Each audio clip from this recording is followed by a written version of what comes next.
Hello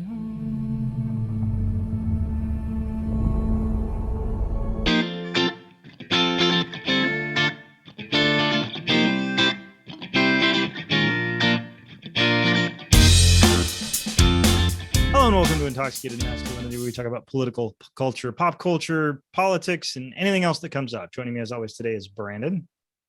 Hello, my people. Kale. Hi. And as you can see, I'm in a Dune. So we got Jim with us again. Hello, everybody. All right. So today we are going to do a little more in-depth review on Dune. We already sort of gave some of our initial thoughts. Jim was afraid of the bar, so he couldn't come. He was afraid of. Actually, he wasn't. He was at a comic convention like some kind of nerd. That was something way more dangerous. Yeah, very dangerous, actually. So he wasn't able to give his initial thoughts. We'll ask him about his initial thoughts. But before we do initial thoughts, let's do initial drinks. Kale, what are you having tonight? I created a cocktail. Shit. Tito's and Sprite and some cranberry and a little bit of ruby red grapefruit. And it came out with this nice red color. And I thought that I would attribute or pay that as a tribute to all the blood spilt in this movie Dune that we're going to review, because a lot of people were bleeding. And we're going to talk full spoilers. So if you haven't seen the movie, this isn't the review for you. I feel like in our initial thoughts, we didn't really do spoilers. We did a few here and there, but not too many. But this one we will be discussing full movie beginning to end. Brandon, what are you having? I am having a gin and tonic. I know it seems kind of simple, but I got some new gin and got some new tonic. So that's where I went. Those are the two things you need. Jim, what are you having? I'm having in my party people cup Jim Lynch margarita. It's basically equal parts limeade, and then so it's half limeade, half alcohol. And the alcohol is I do equal parts tequila and triple sec and a little bit of amaretto. I don't know why. Sounds like somebody needs to watch our video on how to make a margarita. Mm-hmm. I don't know what made me think of it, but I wanted to say, who's Jim Lewis?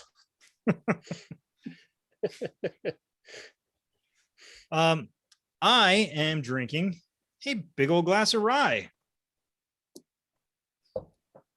Why? Because I like rye, and I don't need any other reason. It's spiced, and Dune has spice. I don't know. Don't give me any shit. And it burns like the hot sand. It does. This is a spicy one. This is actually a Templeton, which I know there's a lot of people that have sort of negative opinions about Templeton. We might talk about Templeton on a cocktail video someday. They do have sort of a complicated history here in our home state of Iowa, involving a class action lawsuit, which is kind of interesting, but we'll talk about that on another day. All right. So the first thing that I want to say, I want to sort of come out with something kind of controversial, and we'll see if Brandon and Jim find this to be controversial or find me that I need to be canceled for saying this. If you were to take the first half of the book and this movie side by side, I think I like the movie better.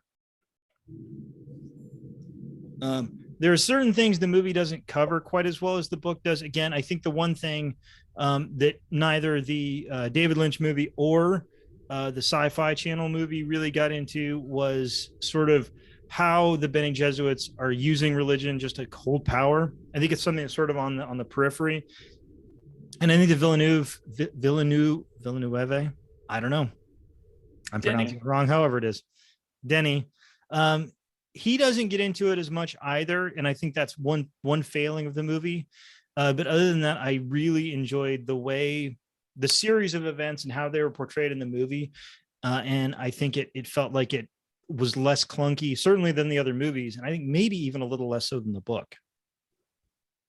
Well, I sent you a breakdown video from Villeneuve, or however you say his name. We're just going to say Villeneuve, or however we're going to say it. And Mr. Villeneuve, if we say it wrong, we apologize. But I just have to. I'm from Iowa. I don't know how to say anything right, so forgive us. I think the spreading of the religious views using belief to control the masses is supposed to be kind of insinuated just through their actions and the things they do, where they go, the way they approach the people on different colonies. And that scene, though, really kind of speaks to that, where the Reverend Mother is confronting Paul, to see if he's really got the gusto or not.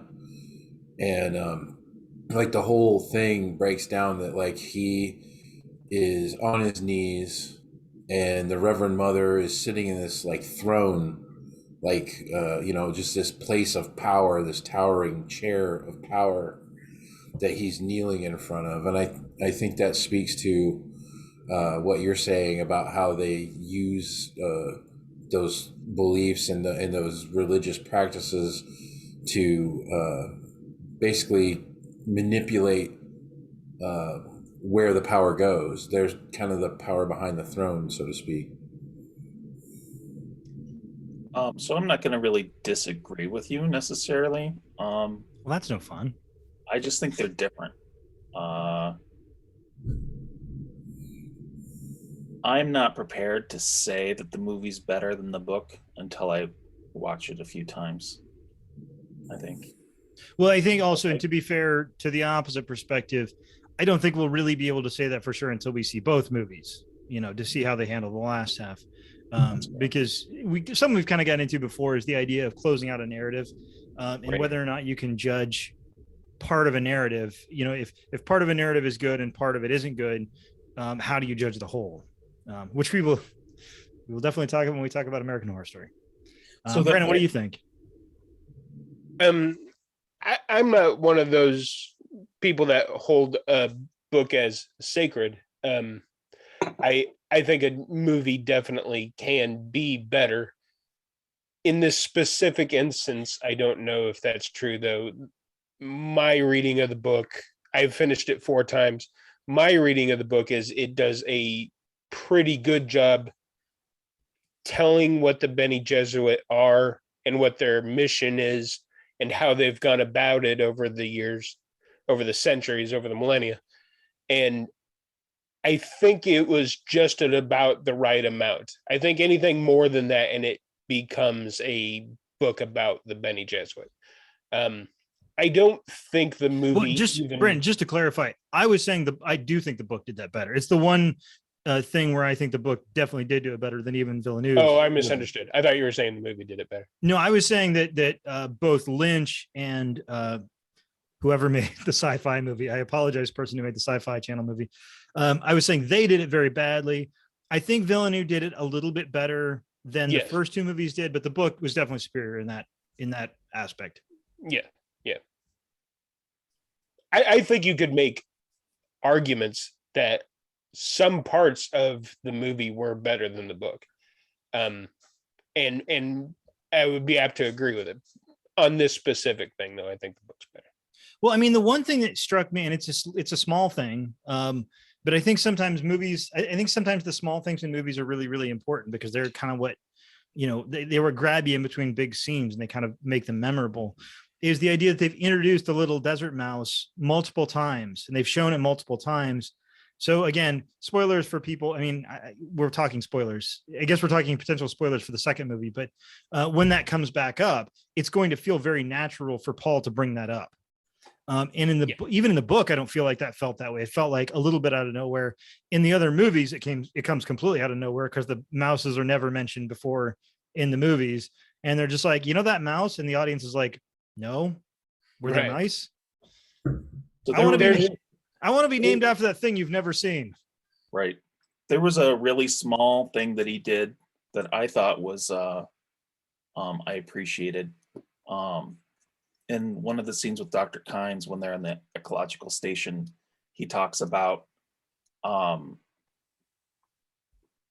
making a deal with the emperor to marry his daughter. And I thought this is great foreshadowing, and it's great development of motivation for him, because Kynes' response is basically like, you're in too weak of a political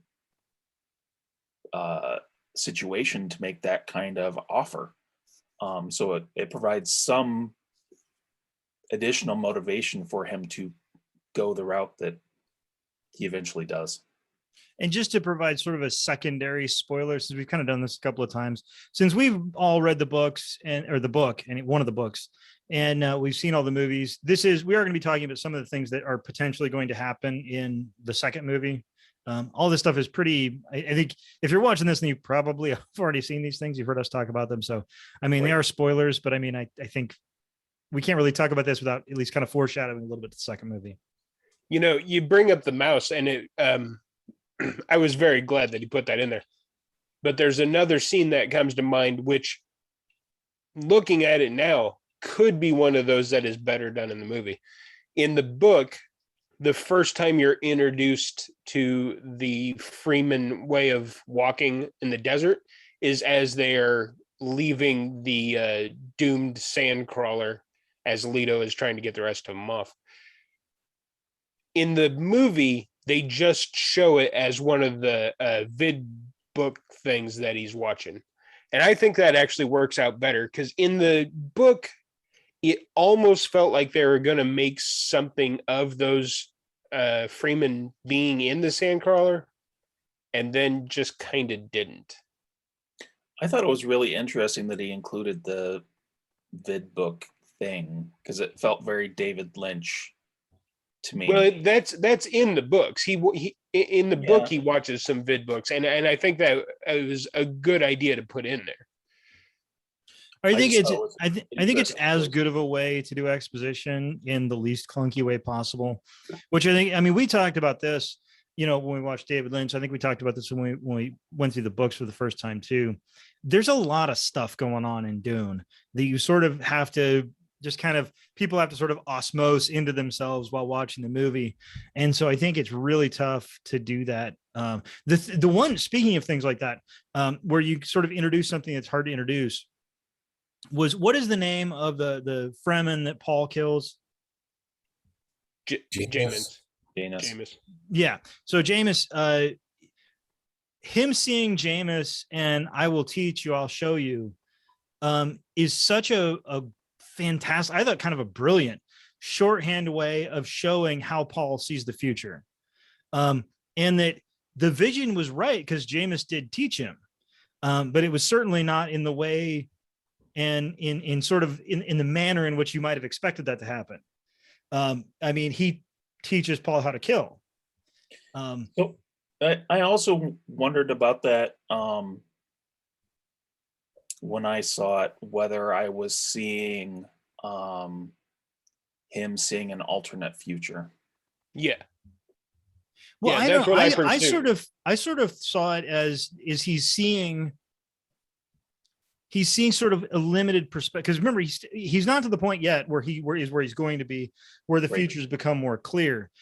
So I think that the things he sees in the future, especially at this point, are kind of like they're right, but they have to be interpreted correctly. It's sort of like when he sees Duncan Idaho dying. And it's like Duncan Idaho does die, but not in the way that he sees him dying and not in the place that he sees him dying. Right. So I like your take on it.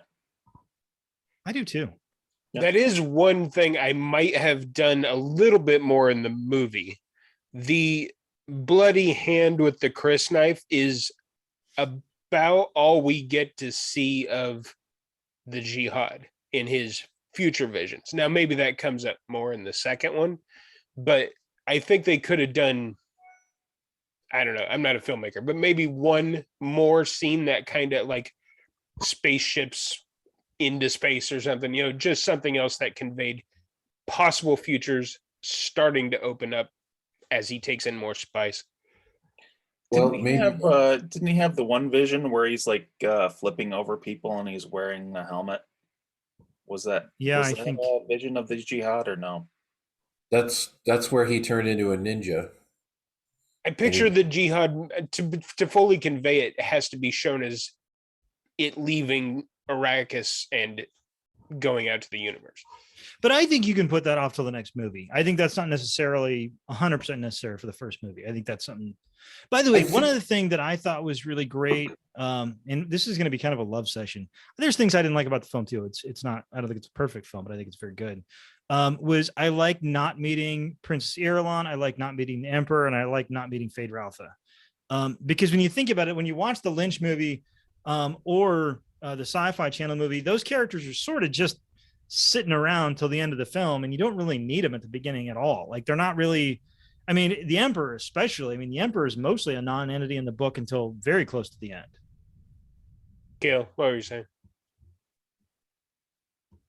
Oh, just there was a couple of things I wanted to point out about Paul in this movie. The first of which was something you were talking about earlier, about his political power and how where he stands in the world right now. And the thing is, I think in this movie, I got a lot more of a sense that Paul is somewhat intellectual and has fairly strong social skills. He speaks multiple languages. He's educated. He knows how to talk to people. I didn't really get that from some of the other stuff. This movie really kind of let that shine. And It was a then big failing in the Sci-Fi Channel one movie where he comes off as just kind of petulant and like just kind of a rich kid douchebag. yeah, used of nepotism, but he not only that, but the fact that when he gets there to the Fremen, he shows that he's not just a political character. He can fight. He can defend himself. He can show that he can be more than what they think he is, and without a lot of foreshadowing. He's just like, "This is me kicking your ass," and I like that. I Both want of to them did it badly. The 84 movie did the same thing, but they didn't give him any credit really for all the Bene Gesserit and Mentet training that he'd been through already. And I thought Lynch tried a little bit, but wasn't great. I want to talk more about Paul, but specifically Jim and Brandon, what did you think about the absence of Irulan, the Emperor, and Feyd-Rautha?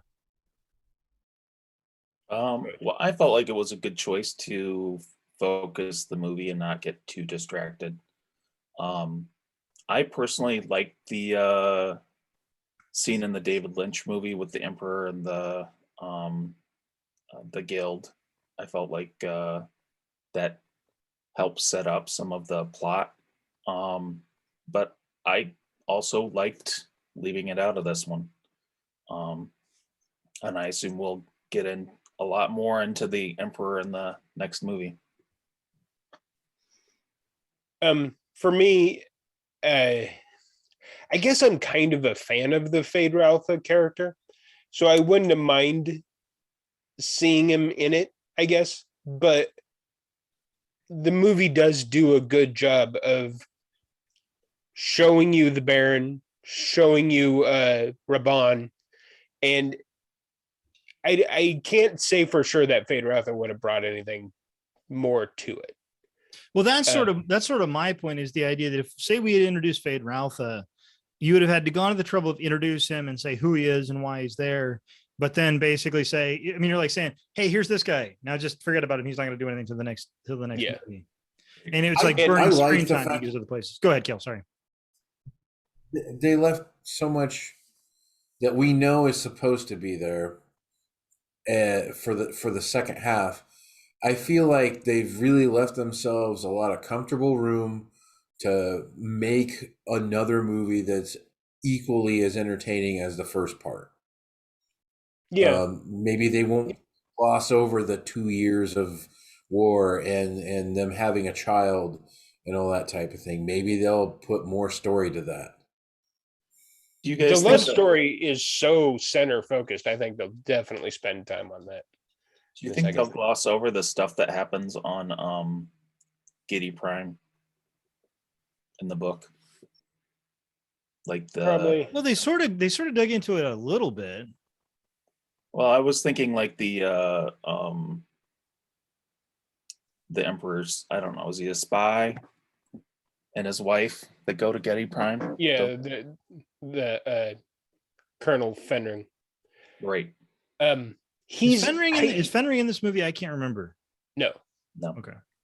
He's actually one of my favorite. Like, I think about him the most. The entire story idea of other attempts at the Kwisatz Haderach, I find really intriguing. And if there was ever a spin-off movie, I think I would definitely like to see one about the Count. I think that would be really neat.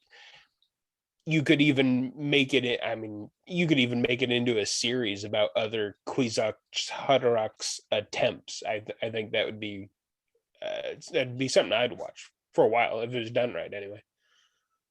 So What just did they say mostly about the ones that failed? What happened to Not them? Like, did much. they go Even insane? in the, I've only done the first book, but in the first book, they don't say a whole lot about it. They just say that after Paul beats Fade Ralpha, the Emperor wants Count Fendring, Count, not Colonel, Count Fendring to kill him, and Fendring realizes that that he has the ability to kill him, and it's there that Herbert kind of briefly mentions that he was a possible route towards the Kwisatz Haderach, except for like one. I don't remember exactly how he put it, but it had like one mutation in the gene or something went wrong, and it may be even something as little as his stammer.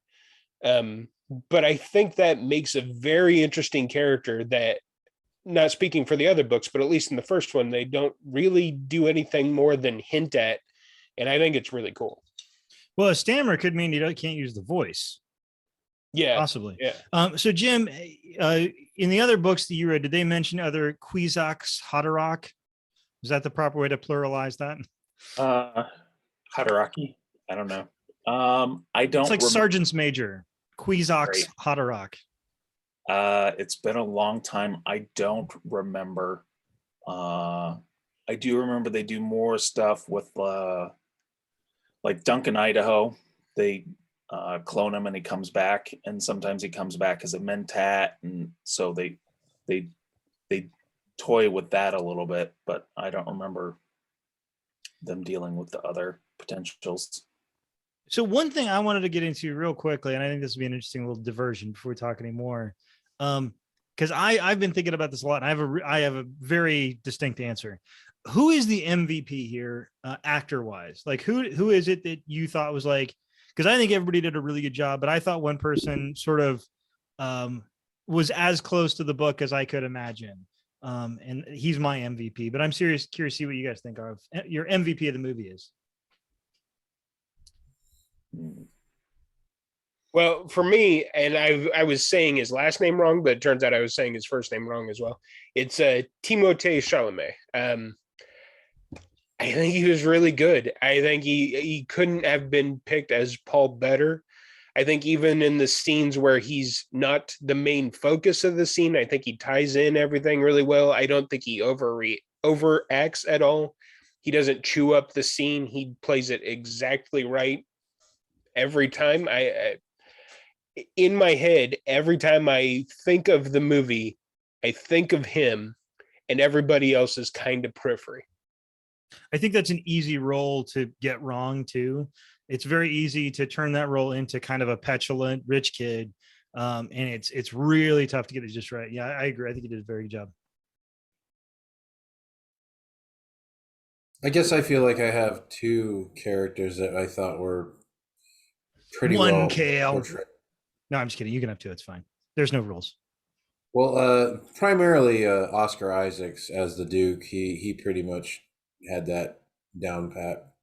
He really made him a more interesting character, and I think that has to do with the way they wrote the film too. That you get to see more about him.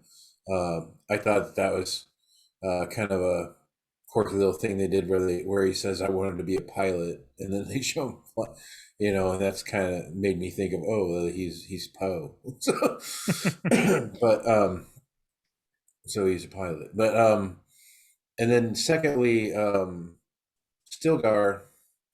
I can't remember the guy's name. The Spanish guy. Javier Bardem. Yeah. Yeah, Javier Bardem.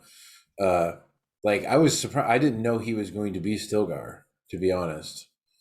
And I thought that he was really good at it. He seems, not to abuse the word, but stoic to me. Like he accepts the circumstances of the environment around him, and has formed his life around it, and formed all of his people around it. And whatever you do, don't But Google pictures of Javier Bardem next to Jeffrey Dean Morgan, because it'll blow your mind. They are the same person. Interesting. So I also like Stilgar. One of the things that I thought was interesting is the scene where Paul and Jessica run across the band of Stilgar's Fremen. He really, it really struck me as the same flavor as Anthony Quinn's character in Lawrence of Arabia. Just a little bit of flair. Jim's going highbrow on us here. Right. So I liked Stilgar quite a bit. That was the main one I was going to mention. But I also really appreciated the acting of the Baron Harkonnen. There's so much. Skarsgard was really good. Yeah, and so much of it isn't even delivery of lines. So much of it is his eyes and his facial expression and just his presence. The one I was going to mention was Stellan Skarsgård as Baron Harkonnen. I thought he was absolutely brilliant. He feels like he's from just like, it's so interesting because, these are all the same race of people. They're all humans, presumably humans. And yet the Atreides and the Harkonnens feel like almost two separate races. And when you sort of see all the Harkonnen and how they are and their sort of brutal nature, and then you see the person at the top and you're like, yeah, I buy that. I buy that the Harkonnens would want somebody like the Baron at the top, because he's so, and it's so weird. It's like all the other people that have played this role so far are trying to just do so much. And what they should have been doing is doing so little. Right. And Brandon and I in our initial reactions talked about the scene where he kind of comes, because they use the repulsors, not repulsors. That's not, what do they call them? Suspensors, where he comes up over the table, and you're looking at it from the one perspective, and all you see is his feet kind of floating over the table like this, and it looks like it's a scene out of a horror movie. I mean, it literally looks like you're watching a scene out of some kind of a haunted house movie or something. It's incredibly creepy and affecting. And like Skarsgård has very few lines. I was almost kind of struck by how little speaking moments he really has. But the speaking moments are, he maintains this great presence with them, and he just has like this sort of silent sinisterness about him, and this kind of guile. And some of that is also because of Batista. Batista is a perfect counter pick for him, because he gets to show kind of the violence and intensity of the Harkonnens without relying on Skarsgård to do that. He gets to show off what the Harkonnens are muscle-wise, while the Baron is the thought behind it.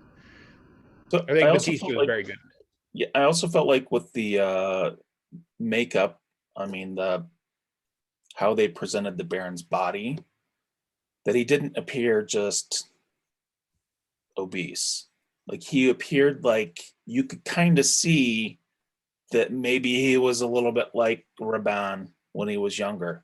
Like he still, there's parts of him that still look powerful, even though he's very overweight. His character is subdued, because I feel like he was portrayed as being that way because he knows how much power he has. He doesn't have to brag about it. The scene with the doctor when he says he's going to give him his wife back, or he set her free or whatever. I mean, if you're paying attention there, he's kind of hovering in front of him, grabs him by the hair and lifts him off the floor. I mean, he's not a small, weak man. He's still powerful. He's more of a kingpin.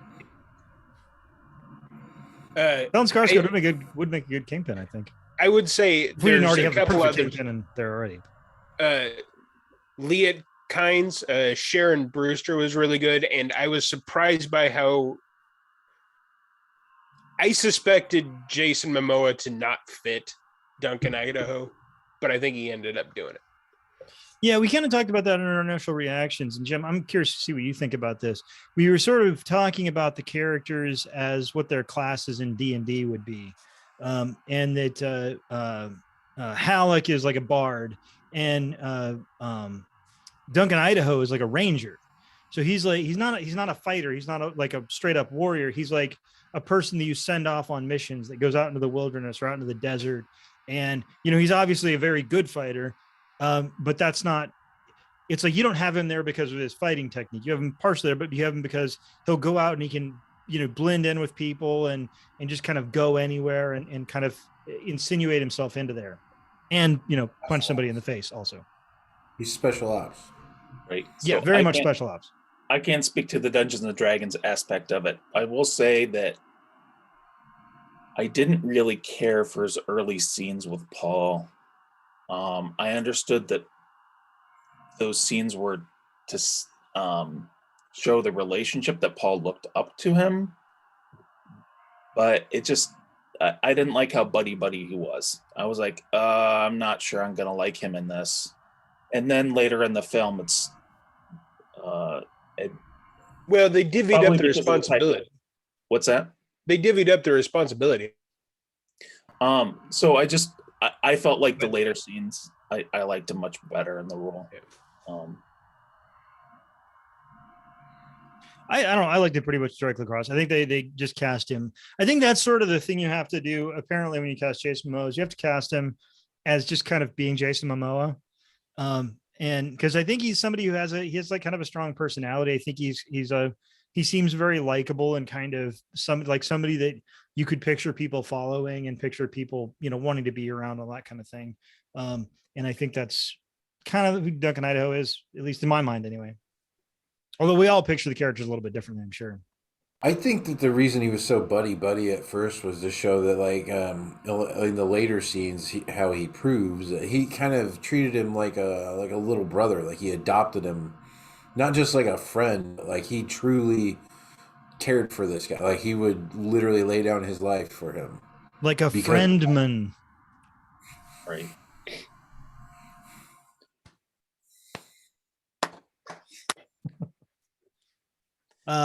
Yeah, Harcona was definitely my MVP. I thought he was. I mean, everybody was good, but he was just like kind of masterful. The coming out of the oil scene is also creepy as fuck. And so that one I think is better even than it looks. So it looks good. You see that in the trailer and it looks good. But I feel like another actor or another director might have had him come out of the oil and kind of like yell at somebody or whatever, but he doesn't. He just kind of comes up and he like gives a little instruction and then kind of goes back down. Just like it sort of adds to his sort of silent violence that I mean, well, speaking of the Kingpin, and I think not a bad comparison is when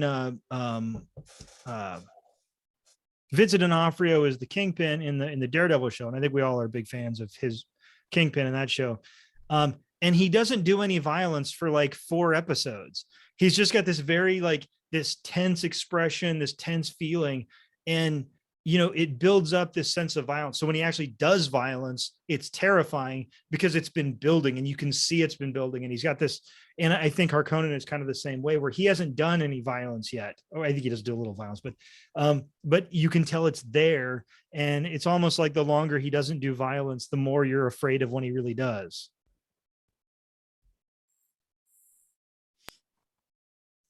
It actually kind of reminded me. So in our 90s video from a million years ago, I mentioned the Candyman movie, and Candyman's kind of the same way. It's, I think, one of the best horror villains out there, where for a full like hour of the movie, Candyman doesn't kill anybody. And then when he finally kills somebody, it's one of the most brutal, violent scenes in a horror movie that I can picture to date, because of the fact that he's just been held back and kind of muzzled for all this screen time.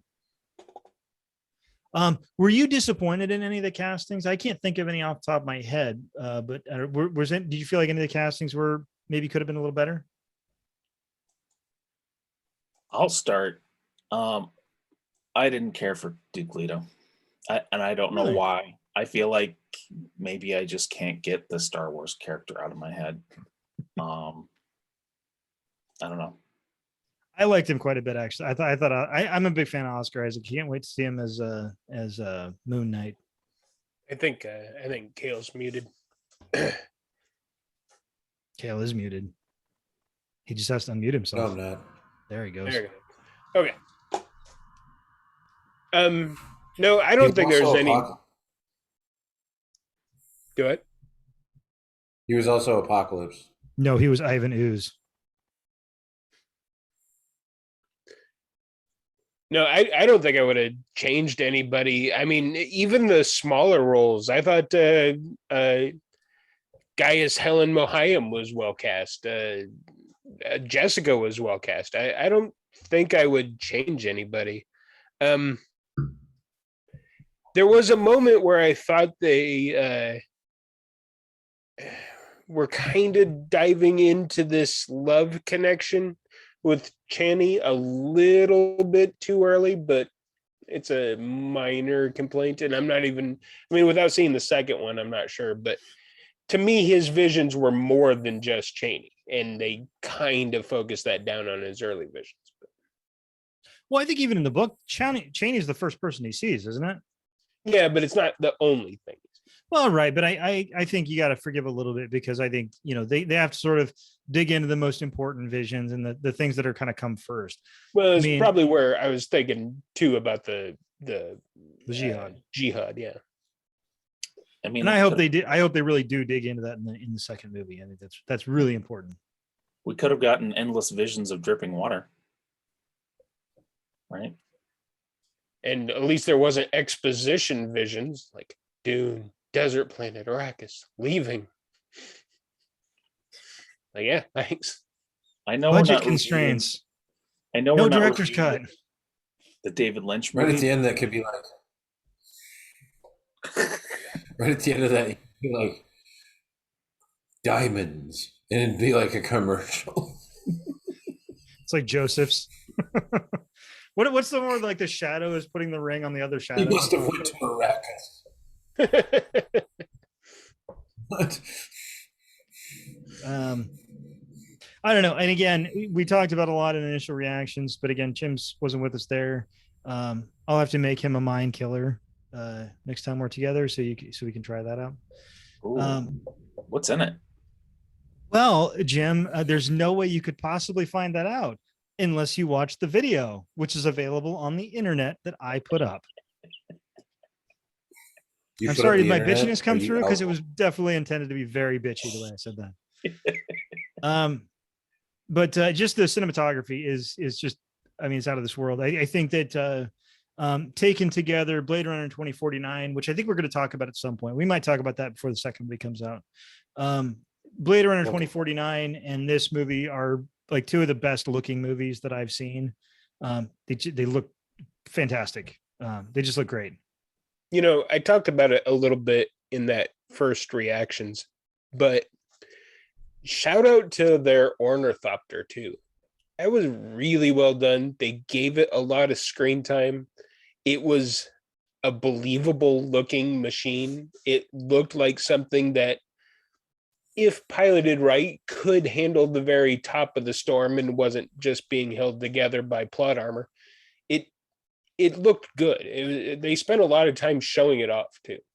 And like I said, to me, it looked like the first time ever where I saw the concept art just went straight into production. Because like every movie you see, that you look at the concept art and you're like, that's amazing, and then you see the movie and you're like, well, that's good too, I guess. And this one, they just like went, no, we're just going to do the concept art exactly as written. Yeah. In agreement with both of you there. I saw another story about just the graphics, and they talked about the ornithopter right off the bat. They were like, that is the jewel in this whole thing. Like they nailed it. They did. They made it, you know, in one of those ways that it could have been better than the book, because the book will, like all books, rely on your own imagination. And I think this time, the way somebody else outside of my head imagined it was even better than the way I did. It seems like such a small thing, though. It's just some vehicle. But I think the best movies out there, the small things are what really drag you in. the big fight scenes, or like for example, again, a movie that I have, maybe not here, but personally gushed about over and over again because I'm a huge Marvel fanboy. Sue me. Is Avengers Endgame. And the big scenes, the big fight scenes are great, but the small little touches here and there are what you remember. I mean, like people meeting each other when they're in the battle for the first time here and there, just like these great scenes. And they're things that some filmmakers could have easily just left out, but it's like that little thing makes this big scene work. This one little part, it's like a tiny desert mouse. So I don't think those small scenes are insignificant. I think those small scenes are in some ways more important than the big scenes. And as far as the big scenes, what does everybody think about the worms? This movie is a worm tease. I get This movie is a real worm tease. It is. And it's arguably there's no bigger character in the first Dune than the worms. Well, certainly physically so. Well, and sheer importance to everything. They don't make this. If they're dead, they don't. That's everything's done. But I don't know. Yeah, they really don't show a whole lot of them. They allow your imagination to do the work more than. By the way, I'm 100% okay with that. I think that's perfectly fine. Watching. Well, before we started recording, we were talking about some of the things we're watching, and I mentioned that I've been watching the Paranormal Activity movies, which have, let's say, varying levels of quality. And in one of the more recent releases, they show you the demon. Like, you just see the demon. They have a camera that can photograph him. And it lets so much air out of the movie when you just can see the demon walking around. It's just like the movie becomes sort of a joke. It sort of reminds you of the original Jaws, and how, the shark, Bruce, didn't work very well. And so they had to cut out tons of scenes with the shark. And it improved the movie vastly. Because Jaws beneath the water, when you can't see him, is the scariest Jaws. And sandworms beneath where you can just sort of see the bubbling on the surface or whatever. The worm sign. The worm sign are the scariest worms. Like, even if you have perfectly designed worms, they're not going to be as scary as you sort of picture them in your head. I agree with that. I don't care for the. Well, I shouldn't say I don't care for it. I prefer the 3 split mouth that they did in the David Lynch movie. I also think some of the early art for the book had that design. I don't know. I just think it looks better. Yeah, I thought it was interesting. The teeth were really long. I like that aspect of the. Jim, you might agree with this. With the first scene where you see a worm do, like, when it comes for the sand crawler. For the crawler. Yeah, the first thing that pops into my head in that scene is the pit of Zarlak. For sure. Yeah. I mean, I'm like, that's almost exactly the same thing. But that sparks an idea. Some of the articles I read about how much Dune did for sci-fi, that, like, basically, I was listening to IPR or NPR, depending on where you're at. And a guy was doing review and talking about how much George Lucas basically borrowed from the Dune novel. Well, actually, Cale, we should talk about that. So there was apparently a brief backlash on the internets, because there's always a backlash on the internets because it's the internets. Tuesday. Right, exactly. So people attacking the new Dune movie for quote unquote ripping off Star Wars. I mean, first of all, on its face, it's kind of silly because I don't think they're really the same story. I think they're very different stories. And obviously, everybody at this point knows that Dune was written long before Star Wars came out. It's just the movie came out after, the Dune movie came out after the Star Wars movie came out. So that is a thing that's going around. And if people are complaining about, Dune ripping off Star Wars, they don't really do your research, bro. Yeah, I bet they did their own research, which is the worst thing you can do. I thought the worms look good. As far as the difference between, like, the three sort of I'm doing 3 pronged mouth thing versus the way they did it here, I don't really have a preference. I think they did it better here just because the technology's better. But as far as if sort of normalized for technology, I don't know if I really have a preference one way or the other. I guess I do have a question though, and maybe you guys, the three of you, can come together on this and explain it a little bit better. And once again, spoiler alert: if you haven't seen the movie, I might. We've already spoiled everything. Just go ahead. Um, the part where Jessica and Paul are running to the rocks and the worm is coming, and I guess I think that I kind of understand why, but I'm not entirely sure why they did the scene where the worm's just basically kind of hovering over Paul. And he's making these like deep clicking sounds, like he's trying to communicate. That's entirely a relic of the movie. That was never in the book. They were running away from the worm and they had to get into a cave. I think probably Villeneuve wanted to give you at least one good shot of the worm towards the end of the movie because I don't think you can do Dune and not show at least one sandworm, because that first one where he eats the sand is a sandcrawler or something else, I think. But the desert harvester or whatever. Yeah, you don't really see it. It's way longer than 400 meters, by the way. You see the teeth, and it does, like Kale said, kind of look like a sarlacc pit. And if you don't know what a sarlacc pit is, then you're probably watching the wrong YouTube channel. So yeah, no, in the book, nothing like that really happens because the worm does kind of come after them a little bit, but they get into a cave. Again, I think it's more and I'm fine with it because it's a good looking scene. The worm looks good, but I wouldn't really dig too much deeper unless Villeneuve is planning on doing something different with the worms in the second movie. Which well, certainly possible. It occurs to me that it could be a shorthand way of, because the Freemen think of the worms as, they give it a name. It's Shahalud.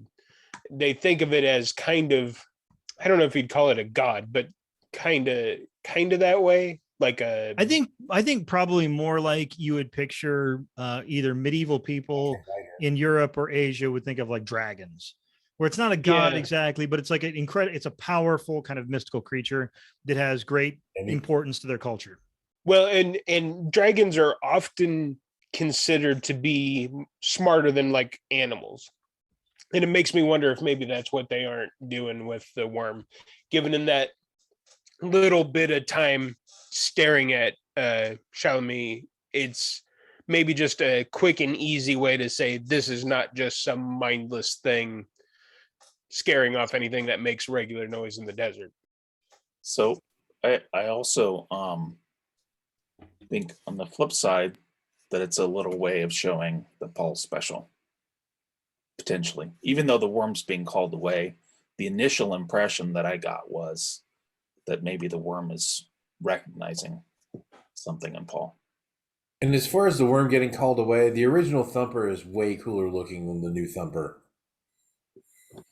I agree. Yeah, I don't disagree. I think I disagree.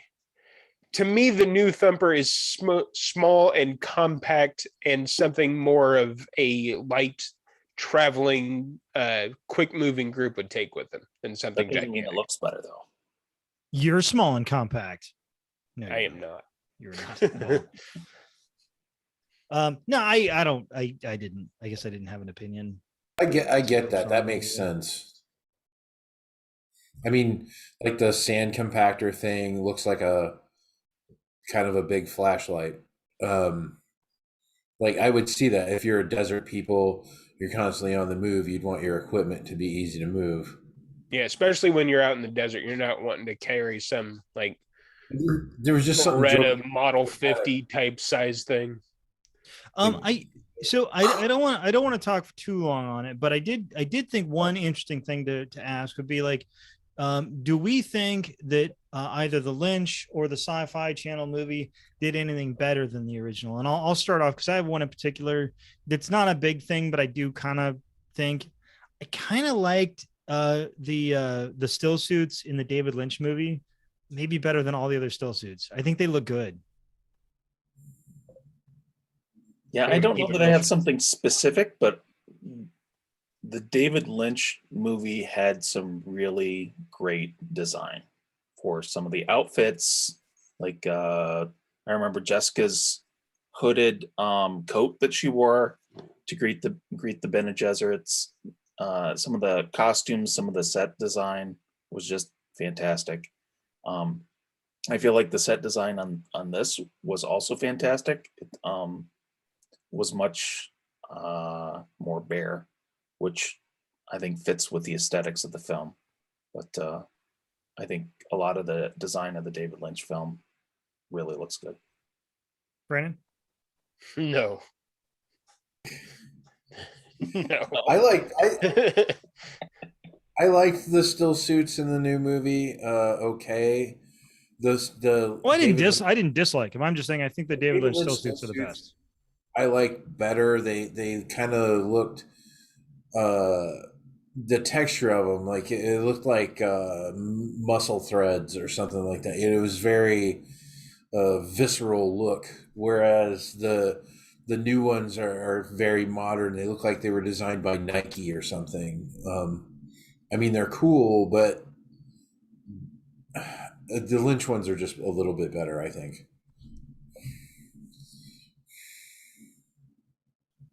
Brandon?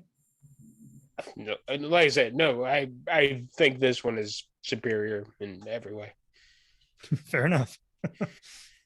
I don't know. I like the still suits, but explain yourself. I don't know that it needs further explanation. I didn't complicate it. I guess looking for, well, actually, no, before we do that, let's go ahead and give our ratings on this. So the way and I'm not sure if we'll do this with everything we review, but this is something that I sort of do when I review my my horror movies, which eventually I'll start posting videos of me reviewing horror movies because I've reviewed like a million and just have never posted any of them. Keep your eye out. And sort of my continuum is a movie is either a bad movie, a movie is a mediocre movie, a movie is good, or a movie is S tier. And for those who watch, sort of tier videos, S tier basically just means it is somehow a cut above everything else and has done something in sort of an extraordinary way. So I'll give my ranking first, then we'll kind of go through all of this. This movie is not a bad movie. This movie is not a mediocre movie. In my mind, maybe when we get to the second movie, I'll be able to change this. But right now, I can't say that it's an S tier movie. It is a very good movie. I wouldn't really change anything about it. I think they've done everything well. The sets look great. The costumes look great. The cinematography is amazing. It's good. Maybe when the second one comes out as a combination, I can say that it's an S tier film, but I can't say that just yet. Brandon, what do you think? I agree. I would say it's also an A tier movie. To me, S tier is reserved for game changers. I would say The Book is probably an S tier sci-fi book. And had this movie come out in 65 or something like that, I think it would clearly have been such an influencer that maybe it would change it. But well, if this movie came out in 1965, it would have given everyone heart attacks. Well, right. But I think as far as it goes, it was a very well done movie, but I don't think anything particularly changes in movies. They're not going to adopt some sort of style. There's not going to be some hard shift in sci-fi genre to follow it. I don't think. I think it's an A tier movie. It did nothing wrong, particularly. Like it made no egregious mistakes. It followed the book very well. I just don't think it's a game changer. Jim. So I'm going to go with A tier, but reserve judgment until I watch it a few more times and definitely see it in the theater. Because I was telling you guys I had to finish watching some of it on my phone, which was really not ideal. Good. Right. So the cinema, from what I have seen, the cinematography just looks fantastic. And it's a solid way to split the book up. That's one of the things I was most concerned about, was whether it would make a decent movie. The first half of the book. I thought they very glad they didn't try and cram it all in. For sure. And it really does. It did feel like a good stopping point with sort of Paul just kind of being initially and hesitantly let in kind of to the Fremen, but they're clearly not, they're not 100% on board with him. And, you know, he's allowed, he's under, what does Stilgar say? I can't remember the word he uses, like my consideration or my, you know, he's under my protection for this time, but he's definitely not countenance. Yes, I think that's right. But it's not like it's not like he has permanent, you know, Fremen citizenship or something like that. They at this, I don't remember, did they mention that Jessica's pregnant? I don't remember. I should remember, but I don't remember. I think at some point Paul said that sounds right. Yeah, I think so too. That he says, "I know you're pregnant," and she's like, "I just found out about it." But I think it's the right call to save everything about the sister until the second one too. All right, Kale, where are you at? Aside from buy a bunch of rocks. Well, since you guys all, I kind of have to agree with all of you on certain levels. To Brandon's point about the book coming out and being S tier, I would say, yeah, it's kind of for sci-fi, it's what Tolkien did for fantasy. And to add to that subject, here's a little something for you to chew on later in your free time. I listened to an episode about people that are discussing the idea of fantasy and sci-fi being crammed into the same category. They don't think they should be. They should be separate. Or if they are going to be in one category, they need to call it. Oh, I can't remember. They can, I'm sorry? Thosai. Fantasy should come first. Well, no, they had like a whole other term for it, like started with a P, but I can't remember. Anyway, and then I'm gonna say that it was an A, but to Mike, I'm going to say that no matter what the second one does, it might be another A, but it'll never be an S because it's material that's already been done. It can't be transformative. I disagree with that. I disagree with that very much so. You've already seen. I think there are certain remakes that can absolutely be transformative. I mean, look at, here's two examples right off the top of my head, Psycho and The Godfather. I mean, they're based on previously written, you know, IP that they then sort of transformed. Now, I don't love The Godfather as much as I did when I first saw it, but it is clearly a transformative movie. I mean, the performances, I mean, Marlon Brando alone, and then Psycho obviously is in anybody's top 10 list of horror movie. It's got to at least place or be an honorable mention. Anyway, just before, so I want to talk about what we are looking at going forward, because I think that's important for this series. But so Denis Villeneuve, I've been kind of a fan of. So I have not seen Prisoners or Enemy. I've heard Prisoners is good, but before this, he did Sicario, which I think is really bumping up against S tier film. Arrival, which is another amazing film. Have you guys all seen Arrival? Yeah, I really liked it. I had no idea it was one of his films. Yeah, Well, Arrival was a. I'm going to plug the guy that wrote it, Ted Chiang. He's got 2 books of short stories worth the time. Check it out, read it, especially if you're a sci-fi guy. Well, if any of his writing is half as good as Arrival, then you should definitely check him out, and I'll recommend him sight unseen, because Arrival is a very, very well written film, and the acting's great, the directing's great, and everything. The next movie after that was Blade Runner 2049, which I just have probably not gushed about enough. It's an amazing film. And then this. So he is on one heck of a run as a director. And again, I have not seen Enemy or Prisoners. I've heard Prisoners is very good. Yeah, just great. He's also been tapped apparently to do. Oh, so they've greenlit a pilot. It's called Dune the Sisterhood. Have you guys heard of this? I'm not. About the Bene Gesserit? One would assume. For a TV show or a movie? For a TV show. This is a pilot. That could be an excellent idea. Take the time, go back in their history. Who's doing it? What it says he's the showrunner. Wow. HBO And that's it? Max. Well, of course it would, because this is an HBO movie, because it was a Warner Brothers movie. So yeah, That's And it's interesting. probably the perfect thing to replace Game of Thrones.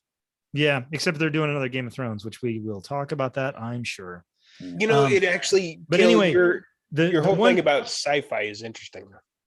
no, Good. I want to mention, but then he's apparently been announced to be doing a remake of Cleopatra.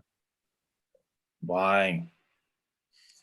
I don't I know. don't think I saw the first one. Yeah. So, Kale, I would like to address that just briefly. I just wanted to see if they gave a no. Doesn't say he was playing Cleopatra. Yeah, the whole genre. Which genre is this genre? I am very familiar with that discussion as a fan of horror, because there are tons of movies out there that horror fans will be absolutely vehemently against being called horror. For example, there is a very vocal group of people that say that the movie Alien shouldn't be considered a horror movie, to which I say, you're insane. That's a slasher flick. I understand it's happening on a spaceship, but it's a slasher flick. It is Nightmare on Elm Street in space. I've never understood that either. Is it just the spaceship that doesn't count for I don't them, know. or what? But the thing is, it's also sci-fi. It can be both.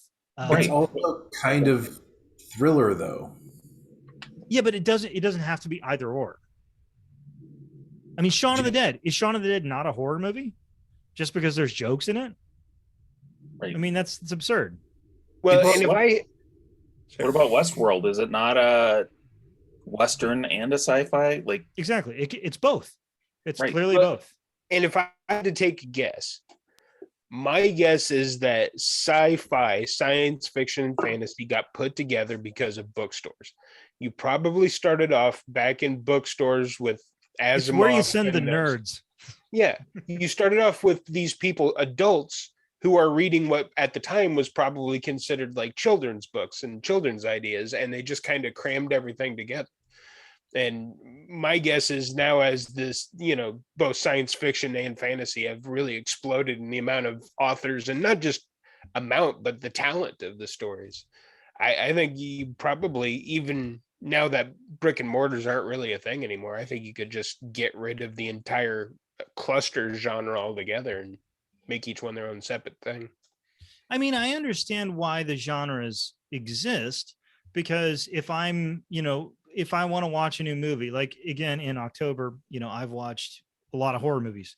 And like I want to look at the horror movie section, but I don't want it to people to be arguing about it. Like I can figure out on my own if something is horror or not, and if it's horror to me or if it's horror to somebody else. I mean, so there's a movie I watched in October, which I sort of recommend people try because it's such a weird ass quirky movie. It's called Dave Made a Maze. And it is a sci-fi movie. It is a comedy. It is an indie flick, and it's sort of a horror movie at the same time. It's incredibly hard to kind of classify because it's such a bizarre movie. But none of those classifications are wrong.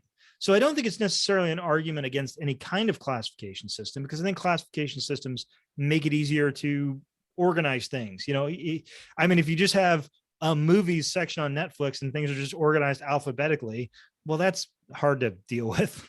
So I understand. No, I'm not. Yeah, you got to have genres, right? So it's fine to have genres, but things can fall into multiple genres. I mean, you're not going to count Serbian film as a romantic comedy, but there are some films that do fall into multiple categories. What about Army of Darkness? It's a horror comedy. I suppose you could even say a little bit of fantasy, but go ahead. Kung Fu too. So my question is, Kale made it sound like the fantasy people wanted to separate from science fiction, and I feel like it should be the other way around. I enjoy both genres, but I feel like science fiction often tries to use the science fiction as a vehicle to explore social constructs and difficulties in our society that are easier to discuss when you take it out of the present day. And fantasy could do the same thing, but I feel like it usually doesn't. It's usually I think it's what you've said is probably controversial to some people, but I don't think it's untrue. I think that science fiction definitely has sort of a history of social justice and discussing, we live in a society. What does that mean? Kind of things. And I feel like fantasy does that less so. Not at all. I'm sure and again, I very much welcome people in the comments who have read some of these books.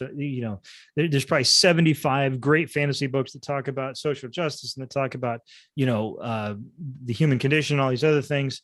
And I welcome those recommendations and I will read them. But I do feel like historically sci-fi deals with that a lot more regularly. I don't know. What do you think, Brian? I'd say sci-fi does historically deal with it. I think it's a little bit to the ability to write sci-fi is a short story as well. Fantasy doesn't really lend itself to short story format that well. There is, I think, too, a problem that while I think Herbert and Asimov were transformative for sci-fi, sci-fi has such a wide variety of things you can do that its authors in the sci-fi category were able to break out a little bit. But I think fantasy is still largely trapped by Tolkien. And it's been kind of hard for people to break out without still being compared to Tolkien.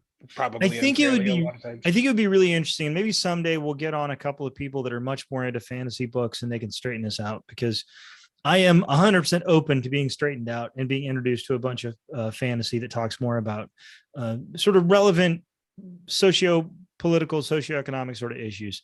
But until that day, we're going to shit all over. I think you could probably say that, both Game of Thrones and the Wheel of Time series definitely get into politics, but it's necessarily a period style of politics that only loosely translates to today. Okay, I think we're going to wrap up here in a minute. I just wanted to start off, Cale, what do you want to see going into the second and possibly? So one thing to state, so they have greenlit a Dune 2. Denis Villeneuve had sort of intimated that this might be a trilogy. I don't know about that. So first of all, everybody, do we think this should be a trilogy or a duology? That's not a word. We're going to pretend it is. Should this be 3 movies or 2 movies? Everybody just hold up your hand. 3 or 2? I think I'd probably go 2. Question mark. I would like 3, but I don't know where you'd end the second movie at. Yeah, that's going to be a problem. Yeah. Because I feel like, you've got the big Dukaroo at the end, and you can't have. Can you imagine just? I just thought of this. Imagine you end the second movie right before Paul attacks the Capitol. Then the last movie is just literally 2 hours of battle in the desert and worms and lasers and just fucking every other thing you can think of. That's essentially what the second Deathly Hallows is. The second Deathly Hallows is the last. Yeah, but I wouldn't say that's a good thing to look at, though, because I think the second Deathly Hallows was amazing. I think it was really good. But the first Deathly Hallows is terrible. Yeah, it's just wandering around, right? I like the first one too, but I in my opinion, the first Deathly Hallows movie is deathly boring, and the second movie is significantly better. It shows you why it was one book, because I don't think if you wrote that as a book, I think Deathly Hallows 1 just wouldn't stand on its, or maybe it would, because you could sort of do other things. But all in all, I think that I think this has to be 2.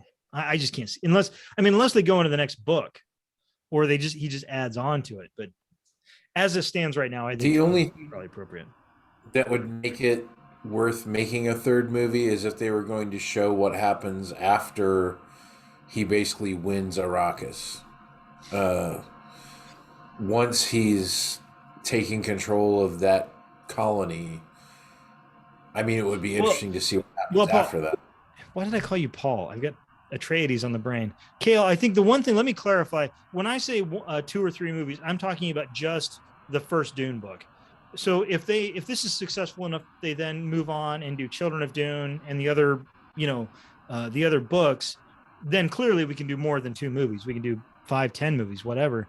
But I'm talking about just to cover the story from the first Dune book. This should be 2. It should just be 2. That's what I think too. So Like I said previously, it would be. I'm sorry, Jim. I don't mean to walk all over you every time you start talking. I've That's all noticed right. that. But I do mean to. I just wanted to say that like I said earlier, I think that like they left enough room to make a very good quality second part of this story. So go ahead, Jim. I'm sorry. I was just going to say one thought that popped into my head is obviously the first movie is all Atreides centric, and Dune is very much Atreides centric, but it does talk about the other houses. I could see them making a second movie that really focuses on what's happening with the Harkonnens and kind of letting Paul do his thing in the background. And then maybe last movie more focused like the first half on what the Emperor is doing. I don't know. Yeah, I suppose that's possible. I wouldn't mind a way, in the past prequel about what made them give up on computers. Well, I isn't think that'd that be what his son's books are about? Herbert's son's books. Do they deal with that at all? Because I I don't know know. they go way in the past. No idea. It sticks in mind because I've seen some of the covers. It seems like it goes back to when Arrakis had water, like, and that's where the early prequel books go to. It does seem like maybe I saw one of the books was about the what do they call it? The Butlerian Jihad or something like that. You said, but I know. the current release date scheduled for the Dune Part 2 is October 20th, 2023. So we've got a hell of a wait. and we, by the way, have some plans that we'll talk about what we're going to do because we have some stuff planned for that too. Okay, so just real briefly, Kale, what do you want to see? And again, when I ask this question, I'm sort of not talking because we all know how the story works. So it's not that, like, what kind of scenes do you want to see? What casting do you want to see? That actually, I'm going to save that for the very end. But what little things would you like to see in Dune Part 2? Um, I guess I'd like to see more of the rabble rousing going on after Paul decides that he's going to take the water of life. I would like to see what some of the Fremen are actually saying while he's in this sort of coma-like state. To see, because that's a real test of their beliefs at that point. Like, okay, if this guy dies, what are we supposed to do? So kind of focus on what the average Fremen are kind of thinking about and Yeah, and their Brendan, like, perspective. point out in earlier times when we talked about Dune, the people in the towns in the colonies that are really taking the brunt of the Harkonnens' brutality. I would like to see more of how they're dealing with that. Not just for the sheer fact of seeing them being brutalized, but I mean seeing how they just live their lives under that kind of a regime, basically. Well, it's funny because Brandon, that's something you really liked about the sci-fi Dune Yeah, series. The actually, idea that sort of focus on the people that was sort of lacking in the David Lynch movie. yeah, and I kind of forgot about that. That is one thing I will give the sci-fi over this movie is that, and it's not even a big part on the sci-fi miniseries, but there's a part where they show the entire town kind of turning on Raban, and I think that's really neat. I often have these thoughts when I'm watching movies, especially movies with like big battles, where one king is fighting the next king or something like that. And I always think about the guy on the field that's being asked to give up his life and, either die or be maimed. And for what? Nothing changes for him. Nothing, who cares who's king really, as far as he's concerned.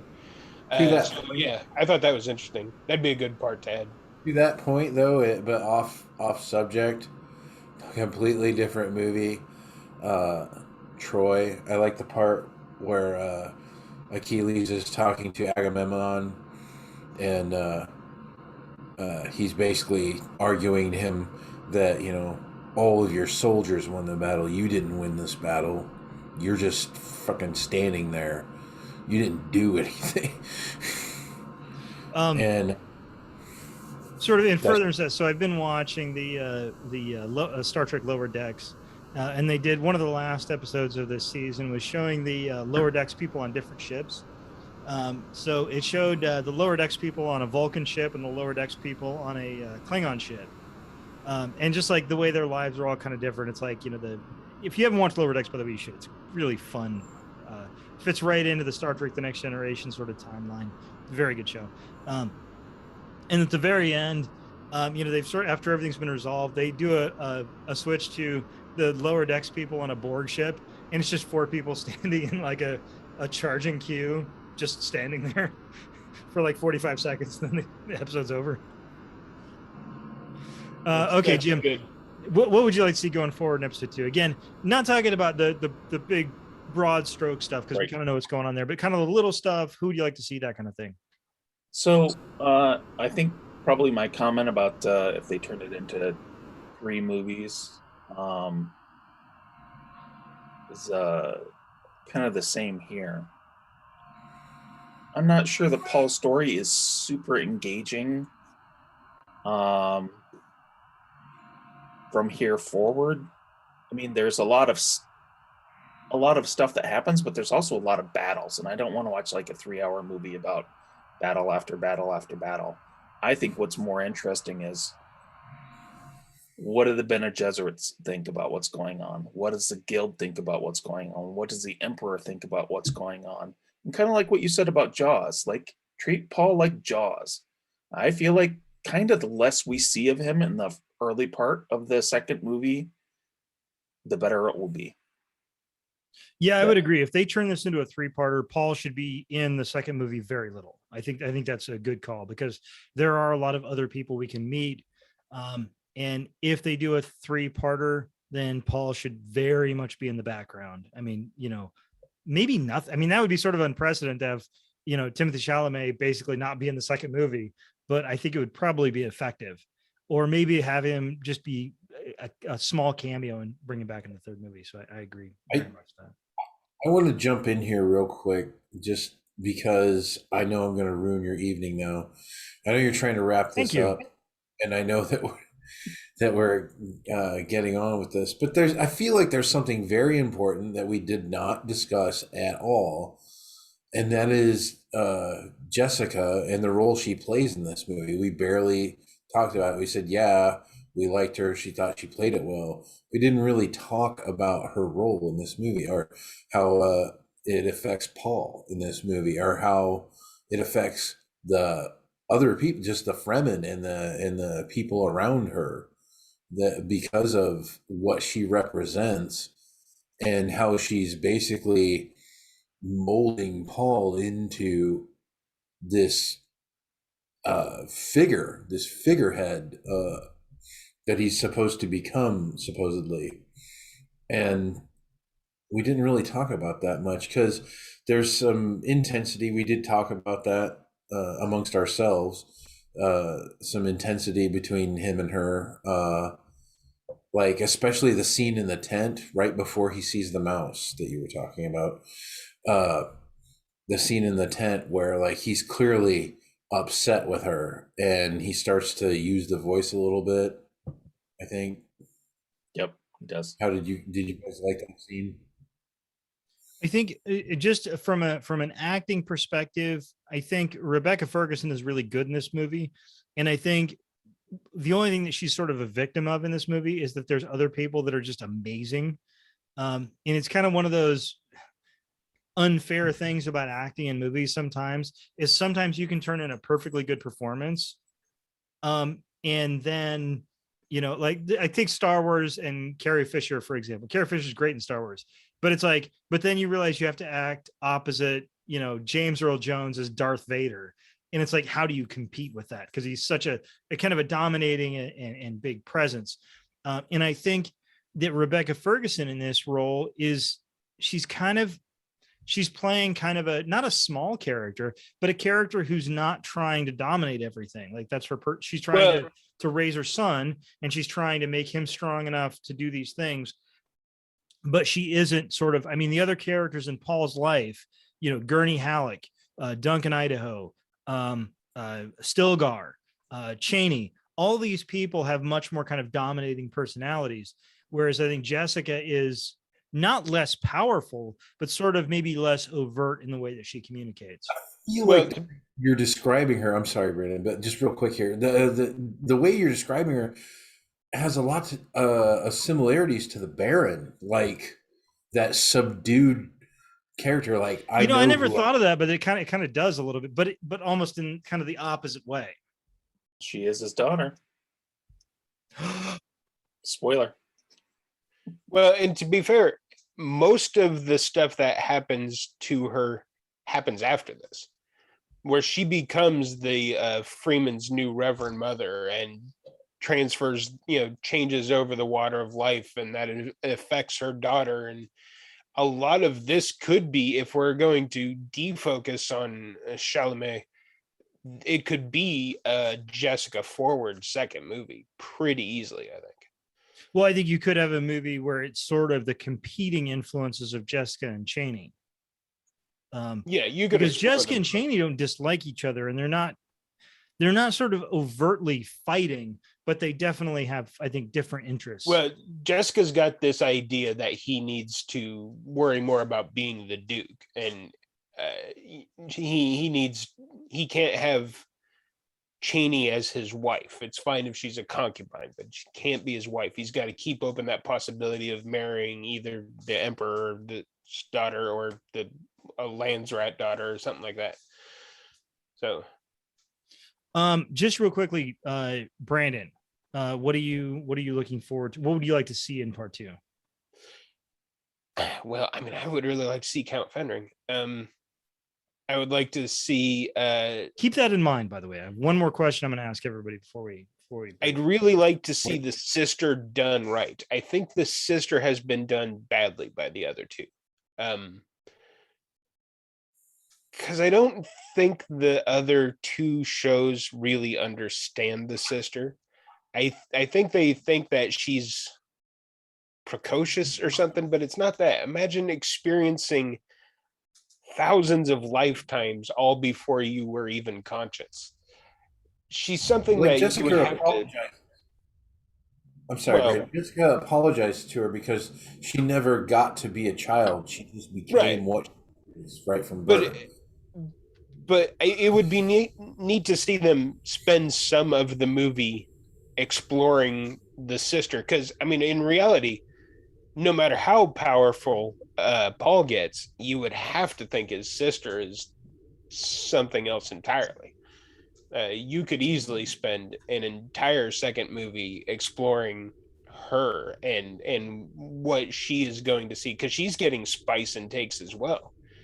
And I mean, if they trained her to be both Mentat and Bene Gesserit, and she has, 1,000 lifetimes worth of memories, I mean, I don't even know that Paul would be able to stand up against such a force. But Right. And they've been talking about maybe developing a movie for the next book. And if they do, then they really need to do a good job of developing our character. So I'm hopeful in that regard that if they're already thinking that far down the road, that they aren't going to, try and cut her character short. yeah, That I they'll hope really so. try and develop her. Okay, last question. We don't all have to have an answer for these, but I want to put them out there. And if anybody has one, then we will entertain. So the three biggest characters I think that we have not been introduced to yet are Feyd-Rautha, the Emperor, and Princess Irulan. So who do we cast as Feyd-Rautha, the Emperor, and Princess Irulan? I think, and I'll give you guys time to think a little bit. Feyd-Rautha, because I would love to see him play against type, and he already has a pre-existing relationship with Zendaya. I think Tom Holland as Feyd-Rautha would be really interesting. I think he sort of has that same kind of, he looks like he's 17, even though he's like 28 vibe that Timothée Chalamet does. And I just want to see, Spider-Man as a villain. I think that'd be really interesting. For the Emperor, especially after watching the Loki series, because I love him as an actor and he's always a just bananas weird guy. I'd love to see Richard E. Grant as the Emperor. I think that would be really interesting. And Princess Irulan, I am going to think about for a minute while I ask if anybody else has a casting for either the Emperor, Fade, or Irulan. I'm gonna have to think some more, but the thing that I can't get out of my head is the original attempt to make Dune. I think they were going to cast Salvador Dali as the Emperor, which I just cannot get out of my head. I would watch that just to watch that. It's just like bananas enough. If you're going to do that now, it'd have to be like Johnny Depp. Oh, it would be, wouldn't it? No, I don't want that though. I don't want that. Nothing against Johnny Depp, but I don't. The princess could be Mila Kunis. Well, as a Jim Beam fan, I have to respect her. I don't know. Like I don't know. She can be serious. She can be reserved. And no, I don't hate the casting. Look.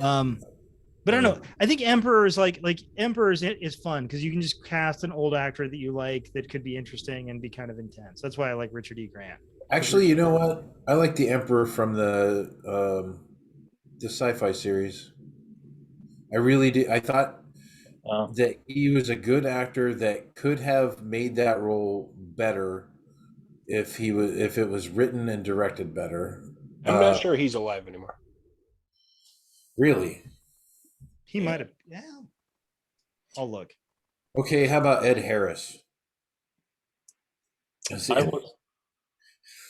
Ed Harris is almost too scary for the Emperor. Well, I was actually thinking that they maybe should go a little bit scary with the Emperor. I was thinking maybe Anthony Hopkins. Not in an Odin sort of way, more in more menacing. What other menacing characters has Anthony Hopkins portrayed? Well, I wasn't really thinking Hannibal Lecter. I was actually thinking more of how he did Westworld. Anthony Hopkins was just in a movie last year about somebody suffering from Alzheimer's. And he actually took Best Actor away from Chadwick Boseman, which some people are upset about. But I think it was the right choice because he was absolutely amazing in that part. I've heard nothing but good things about that movie. It is a heartbreaking movie. It is not a fun one to make you feel good, but it is a very, very good movie. The Judge? I have not. It's got Robert Downey Jr. and Robert Duvall. It's one of those heart wrenchers as well. Everybody loves to feel terrible. It's what makes us human. All right, Brandon, Fade Ralpha, Emperor, Irulan. What about for Fade Ralpha? We go kind of Once Upon a Time in Mexico style. How about we do Chris Evans? Make him a bad guy. He has been a bad guy. And he, by the way, he was great at it. I loved him in Knives Out. Scott Pilgrim. And Scott Pilgrim. I totally forgot about that. One of his many comic that's right. Yeah, Scott Pilgrim. I didn't even think of that. Yeah, trying to pick out all the Chris Evans comic book movies is sometimes harder than you'd think it is.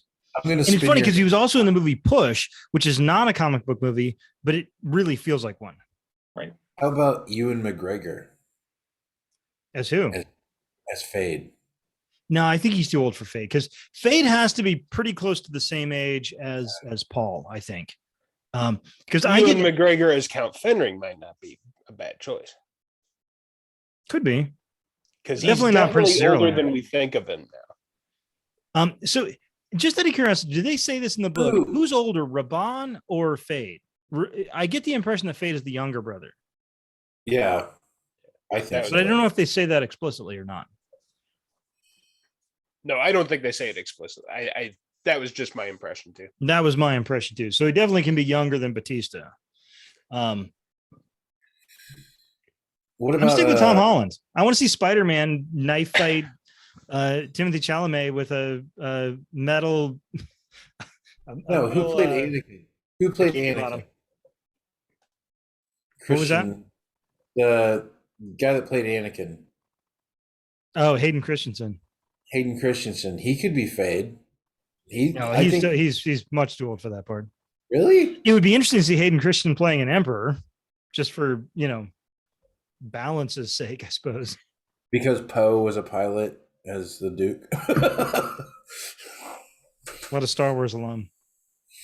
Well, I mean, I guess if I was looking, so I saw a horror movie. Well, another one of those movies that's sort of, Or what if Fade was a girl? you Or could cast Fate as a female character. I think that would probably work.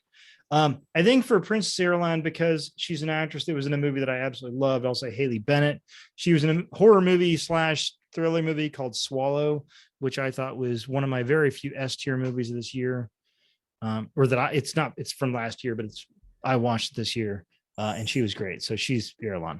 I think that Fade as a female character would be interesting because the princess sends one of her assistants there to go like seduce Fade in the original. Do a different spin on that where she's more just there to get the gossip or whatever. But I mean, Fade seems like a closed off character, and I think a female might be able to play that a little bit more emotionally or relatably than a male could. Maybe I'm reaching here, but no, I think I would open the casting up to either way, because I mean, Fade doesn't really have to be a male. I mean, there's nothing about the character that is sort of inherently male. So I think actually it does, unless the Bene Gesserit were planning on marrying the Atreides heir to Raban. But I suppose you could explain that, because that's already happened in the movie where Jessica's been chastised. But she was supposed to bring the Duke a girl. Right. Oh, so it's supposed to be the girl being married to.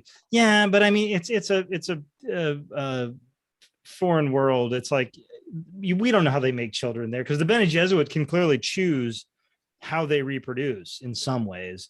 So like, there's nothing to say that two male heirs couldn't reproduce in some way. I think that's a small problem you could deal with. Yeah, so I'm sticking with mine. Kale, any last castings for either of those people? Any of those people? well, I tried to nail Fade down, and I apparently failed at that. I don't really have, like you said, in this one, it seems like the princess doesn't really come into play that much yet, obviously. So I don't really know who I would pick for that character. I would really have to think about that for a while. Emperor, I mean, I could probably just start throwing names at you. But once again, it's one of those things where it just really needs to be nailed down, because they did Clint this. Eastwood. I'm sorry? Clint Eastwood. No. Jesus, let the man fucking rest, for God's sake. He's 112 years old. I mean, I get where you're going with that kind of, but I mean, the Emperor really isn't old and gritty. He is. I kind of feel like Clint Eastwood comes to set and everybody's like, Jesus Christ, man, just go home. Have you not Did you made know enough that Clint movies? Eastwood does everything in one take? He's a one take director. Yeah, that's his reputation. And then, I mean, I don't know. I don't know. I don't know. I'll leave it at that. So, Jim, any last castings? Emperor, Irulan, Fade, anybody else that hasn't appeared yet? I'm drawing a blank. Is there any rock star we need to cast as Fade? Only if he's willing to wear a medical come back. Oh my metal God. bikini bottom. Jared Leto. Oh, don't even say that. By the way, Jared Leto was in Blade Runner 2049. He plays sort of the main villain. So there is a existing relationship there. Brandon, last chance for castings. Let's see. I was just thinking of someone for the Count, and then I kind of lost it as somebody else said something else. He's got Count on the brain. Yeah. Oh, I was thinking you could bring it back from the '84 movie and have Brad Dourif play the Count. Fair enough. I was just thinking, I was looking at, because I was trying to figure out the name of the actress from Swallow, which is, by the way, watch Swallow. Swallow's a great movie. It's really uncomfortable, but it's great. And Dennis O'Hare's in that movie, which if you're fans of American Horror Story will be very familiar with him. What about Dennis O'Hare as the Emperor? How about Ian Jeff McShane Goldblum? is the emperor. Well, yes, possibly. All right. I think that's all the thoughts we have for the moment on the Dune Part 1, the remake. We will talk definitely more when the Part 2 comes out, and I have a few theories about what we're going to do when that happens, but we've got a little bit of time, so we're not going to bring that up right now. Kale, do you have any final thoughts you want to get out the door? Watch the movie Dune. It's a part 1. It says it in the title, Dune Part 1. It does indeed. It's a great movie, and I hope that the sequel is good. And enjoy your beverages and all my other political agenda that I've said in other videos. Jim, final thoughts on Dune the remake. This is the last thing you'll be able to say about this movie for 2 whole years. Because between movies, nobody listens to what you have to say. I'll sneak it in somewhere. I'm really looking forward to taking some time and going to a theater, preferably Flick's Brewhouse, and having a beer and some pizza and watching it on a bigger screen. Is Flicks open again? Better be. Because I don't think they're well. What? Well, hold on. I'm going to look this up. Jim's world comes crashing down. We're going to get Jim's reaction. Oh, you know what? I think they might be. So I know some of the branches are open. I just don't remember if Des Moines is open yet. Let's see here.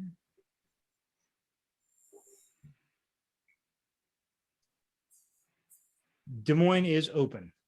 Fantastic. We love Flick's Brewhouse. It's great. Brandon, final thoughts on Dune. It's really good. I hope you watch all of our videos on Dune, and I'm glad for the people that did watch all of our videos on Dune. I will be happy to take like a 2-year break not talking about Dune, but it's a very good movie and worth seeing. Yes, we have been talking about Dune for about a month now, and we have recordings of us talking about Dune for 8 hours, 7 hours. So you have lots of Dune to listen to.